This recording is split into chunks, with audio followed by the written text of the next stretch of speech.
ఒకటి. నీ హృదయం బలంగా మారుతుంది. మోసం మనసును పగలగొడుతుంది. కాని అదే మనసును బలంగా కూడా చేస్తుంది. ఇప్పటి వరకు నువ్వు నమ్మిన విధానం మారుతుంది.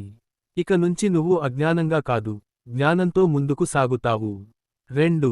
నిజమైన వాళ్ళు ఎవరో తెలుస్తుంది. మోసం ఒక ఫిల్టర్ లాంటిది. నకిలీ సంబంధాలు, నిజమైన సంబంధాలు అన్నీ బయటపడతాయి. దేవుడు నీ జీవితంలో అవసరం లేని వాళ్లను తీసేస్తాడు. నీకు నిజంగా విలువ ఇచ్చే వాళ్లను ఉంచుతాడు. 3. దేవునిపై నమ్మకం పెరుగుతుంది. మనుషులు మోసం చేసినప్పుడు మనసు దేవుని వైపు తిరుగుతుంది. మనుషులు కాదు, దేవుడే నా ఆధారం అని నువ్వు గ్రహిస్తావు. అదే నిజమైన ఆశీర్వాదానికి మొదలు. 4. నీలో ఉన్న సామర్థ్యం బయటపడుతుంది. మోసం తర్వాత నువ్వు ఒంటరిగా ఫీల్ అవుతావు. కాని అదే సమయంలో నీలో ఉన్న శక్తి బయటపడుతుంది. నువ్వు స్వయంగా నిలబడటం నేర్చుకుంటావు. ఇతరులపై ఆధారపడకుండా ఎదుగుతావు. 5.